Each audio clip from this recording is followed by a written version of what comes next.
ना फ्रिक्शन में क्या है हमारे पास कि भाई it is a resistive force that opposes motion of an object.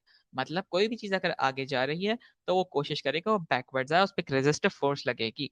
ठीक है ना। आपके लिए एक बात जरूरी है, एक बात बहुत जरूरी है, वो क्या है कि फ्रिक्शन के लिए नेसेसरी के कांटेक्ट हो।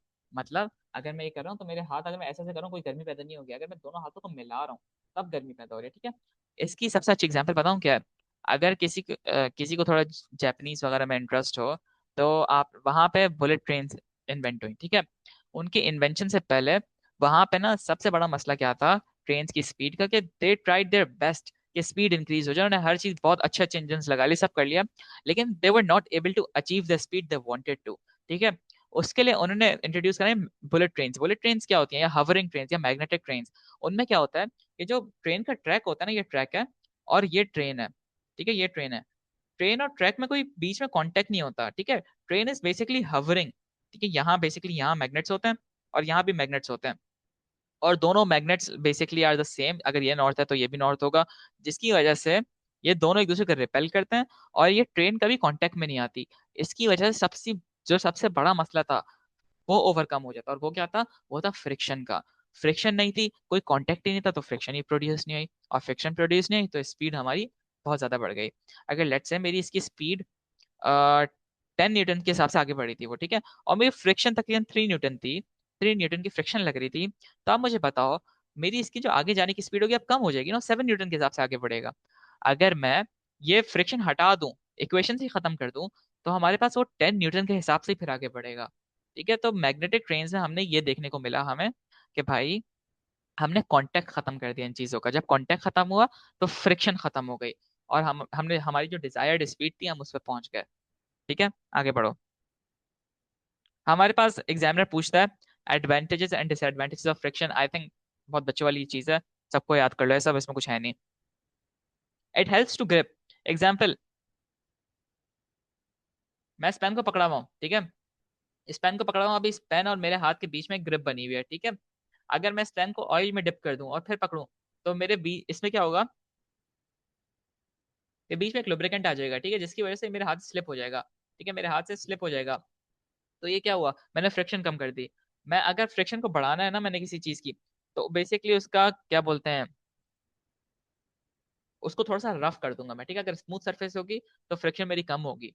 ठीक है। एग्जाम्पल और लो, अगर आप में से मेरे ख्याल से किसी ने बैट बॉल खेला हो, even though I never played bat ball, लेकिन अगेन अगर बैट बॉल खेला हो तो अक्सर लड़के क्या करते हैं कि जो बैट की जो ग्रिप होती है ना उस पर एक अलग से ग्रिप चढ़ाते हैं रबर की। उससे क्या होता है, उससे ना उस पर एक टेक्सचर आ जाता है, तो उनकी ग्रिप बहुत अच्छी बन जाती है। एक और एग्जाम्पल लो, अगर हमारे पास गाड़ी के टायर्स हैं, ठीक है, अगर मेरे पास गाड़ी के नए टायर्स हैं, तो नए टायर्स हैं नीचे से बहुत एक अलग से उस पर टेक्सचर होता है, रफ टेक्सचर होता है। ठीक है। जिसकी वजह से उनकी रोड पे ग्रिप बहुत अच्छी होती है। अगर मैं वही टायर्स बहुत टाइम से यूज कर रहा हूँ तो क्या होगा, मेरे टायर्स वॉर्न आउट हो जाएंगे और उनकी जो सर्फेसेस होंगी ना वो स्मूथ हो जाएंगी। ठीक है। चल चल के उनकी सर्फेस स्मूथ हो जाएगी, जिसकी वजह से उनकी फ्रिक्शन कम हो जाएगी। ठीक है। तो और उनके क्या होगा, रोड पे ग्रिप कम हो जाएगी। तो क्या हुआ, एडवांटेज ऑफ फ्रिक्शन, एडवांटेज हमें it helps to grip, it helps to walk. हम जो वॉक कर रहे हैं ऑब्वियसली, अब अगर आप जमीन पे वॉक कर रहे हो और आप आइस पे वॉक कर रहे हो, यू नो द डिफरेंस। ठीक है। तो फ्रिक्शन ज्यादा है। तो आइस से वॉक करने के लिए हम क्या करते हैं, हम रबर बूट्स पहनते हैं, वो वाले बूट्स पहनते हैं जिनमें नीचे लाइक टेक्सचर अच्छा हो और रफ सा टेक्सचर हो। ठीक है। It helps produce heat. Disadvantages क्या है? It causes wear and tear, चीजों को खराब कर देता है basically. It causes loss of energy, जब भी हो रही है हीट प्रोड्यूस हो रही है, वो हीट हम किसी काम के नहीं है, लॉस हो रहा है हीट का। ठीक है। Efficiency of machine falls, after some time machine थोड़ी हमारी वो होना शुरू हो जाती है, वॉर्न आउट होना शुरू हो जाती है। हमारे पास क्वेश्चन आएगा, एग्जामिनर पूछेगा भाई give 3 ways to reduce the friction, friction कैसे कम करो आप। आपके पास 3 वेज हैं। पहला वे क्या है कि आप किसी चीज को लुब्रिकेशन कर दो। ठीक है। हमने अभी कल केमिस्ट्री में पढ़ा था graphite can be used as a dry lubricant. ठीक है। होता क्या है, ग्रेफाइट छोड़ो, आप हमारे पास एक लेट से मेरे पास डोर हैंडल है। ठीक है। मेरा डोर बहुत मुश्किल से खुल रहा है, जब मैं खोला तो की आवाज आ रही है। मैंने क्या किया, मैंने उसके अंदर थोड़ा सा ऑयल डाल दिया। अब वो ऑयल क्या करेगा, वो उस जगह को स्मूथ कर देगा जहां एक्चुअल हिंज था ना, उस हिंज के अंदर जंग लग गया था। उस जंग की वजह से वो बहुत रफ सा हो गया था, और उस रफनेस की वजह से क्या हुआ कि वो उसमें फ्रिक्शन बहुत बढ़ गई थी। ठीक है। जिसकी वजह से फोर्स बहुत ज्यादा लग रही थी। मैंने क्या किया, मैंने उसमें थोड़ा सा ऑयल डाल दिया। जैसे ही मैंने ऑयल डाला उसके अंदर, तो उससे क्या हुआ ऑयल डालते ही हमारा वो पूरा लुब्रिकेट हो गया और सरफेस स्मूथ हो गई। ठीक है। तो हम, और जब मैंने फिर फोर्स लगाई तो मेरी फ्रिक्शन कम हो गई। तो मेरे पास क्या मैं क्या कर सकता हूँ, मैं लुब्रिकेशन कर सकता हूँ, मैं अपनी सरफेसेस को स्मूथ कर सकता हूँ। ठीक है। और तीसरा, मैं यूज बॉल बेरिंग है राउंड ऑब्जेक्ट। ये बात समझो, इसको बताऊं कैसे समझो। अगर लेट्स से मेरे पास ये एक पेंसिल है, ठीक है।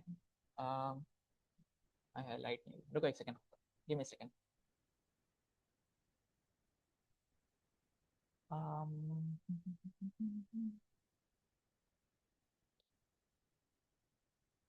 ठीक है, ये देखो, मेरे पास ये एक, ठीक है, मेरे पास एक पेन है। ठीक है।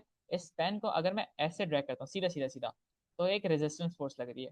ठीक है। लेकिन अगर मैं इस पेन को राउंड कर दूं, ऐसे घुमाऊं, ठीक है, ऐसे घुमाऊं, तो इस पर कोई बैकवर्ड फोर्स लग रही है? कोई बैकवर्ड फोर्स नहीं लग रही, सारी फोर्सेस फॉरवर्ड एक्ट करेंगी। ठीक है। अगर मैं इसको ऐसे ड्रैग करता हूँ ऐसे, तो एक रेजिस्टेंस फोर्स लगेगी। ठीक है। अगर मैं इसी पेन को घुमाऊं बैकवर्ड्स, ठीक है, ऐसे ऐसे ऐसे ऐसे ऐसे। आपको सही दिख रहा है? काम करता हूँ, रुको।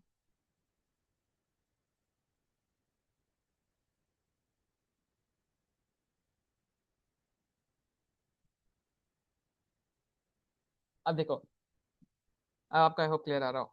अगर मैं इस पेन को ऐसे करके आगे करता हूँ, ठीक है, ऐसे करके, तो इसके ऊपर एक फोर्स लग रही है, एक बैकवर्ड्स फोर्स लगेगी। ठीक है। अगर मैं इसी पेन को राउंड करना शुरू कर दूँ, ठीक है, ऐसे राउंड करूँ, तो सारी जो फोर्सेज है ना, इवन फ्रिक्शन, फ्रिक्शन भी फॉरवर्ड लगेगी। ठीक है। अब अगर आप देखो,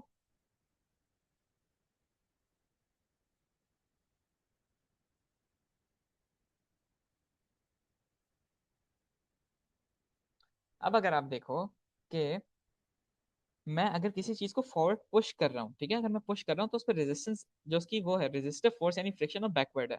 अगर मैं उसी चीज को रोल कर रहा हूँ, तो उसकी रेजिस्टिव फोर्स भी आगे की तरफ है। ठीक है। तो मतलब उसके अंदर फ्रिक्शन बहुत कम होगी। ठीक है। आगे बढ़ो। हमारे पास तीसरा कौन, हमारे पास फ्रिक्शन का भी पूरा हो गया।